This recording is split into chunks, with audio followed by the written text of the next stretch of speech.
Hey everybody, this is Saul Castañeda with MCSC Green Wheels, and I'm here at home.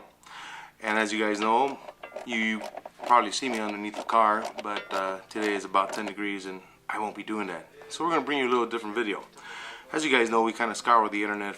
Today we ran across an article. It was on driveline.com. It was written by Mr. Mike Garrett back in July 22nd of 2021. And the name of the article is The Other Fox Bodies Forge Cheaper and Rarer Mustang Alternatives, or 5.0 alternatives, should I say. And what he basically starts off by saying is that it's the end of the era of the Mustang being out there for you to get cheap, for you to get out there and be able to build this car at a really reasonable price. It's over. If you guys have seen our previous videos from about a year and a half ago, we were showing you that the prices were going up on a lot of the notchbacks and the GTs and, you know, Barrett Jackson, Make 'em Out, all these places, and cars are coming out of the woodwork and they're very, very expensive now, which has made most of the market of the Fox bodies.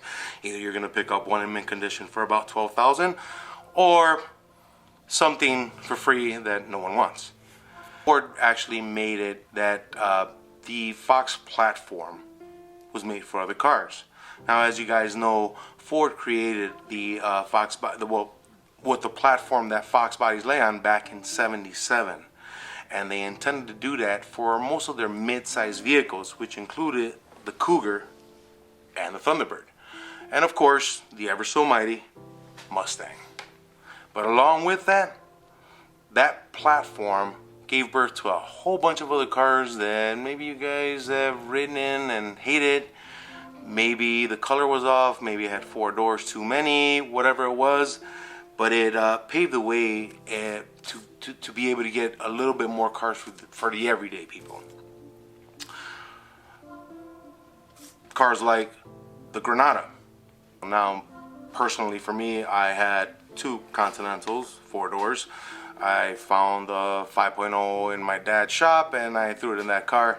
It was the best car I ever had. I still love it. I'm still looking for one. I totaled both of them, any which way. And coincidentally, Granada in Spanish means grenade. They should have named the Pinto that.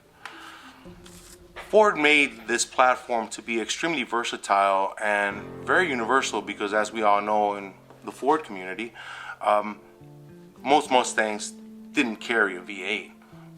They were mostly packaged with a 4-cylinder grocery getter engine. And along with that, they either had the inline 6 and then, of course, the ever so popular V8. That makes this platform extremely universal, that Ford was able to move past not only the engine, but to add an extra 2 doors, make it a sedan. And they went as far as making wagons. Well, there's the wagons out there, guys, as you guys know, that are, you know, kicking some ass out there. And those are so Fairmount wagons and whatever you'll find, LTD wagons, whatever it will be. But it just shows the versatility of this platform, that we're able to take it from a regular 2-door car and put it on a wagon, you know, carry more people and everything. The best part about this is that because Ford designed this platform to be very universal with these cars, that in today's era, the aftermarket, as we all know, the aftermarket parts are really available. So just because you don't own a Fox body doesn't mean you can't build your Fairmont like a Fox body. Shout out to Eric the car guy, man. We love your car. I follow you. But anyways, just things like that. There's more aftermarket companies out there to help you keep these cars, make them cooler, put a better engine, drop coilover systems, IRSs and everything. That's how amazing this platform is. Now, we could sit here and talk about the Mustangs and amazingness, but the platform itself gave birth to a lot of these cars that we're now seeing that most people are pulling out and racing and either winning or losing with them, but we get the opportunity to play with them. Along with all the great stuff that I just mentioned comes the reality. Because these cars were made for the masses of people and everyone had them and no one really cared for them because they were avocado green, mustard yellow interior and 4 doors and pillows and all that stuff, let's not go into that. Because they were so many, nobody appreciated them, so you end up finding them dying in junkyards or completely totaled. And one of the worst parts, emissions. Emissions change, the engines change, and I feel for you, California. I really do. You were the forefront of it all, and now you're whatever. So understand this, that just because you don't have a Fox body, just because you don't have a Coyote swap Fox body, it doesn't mean that you can't show up with, you know,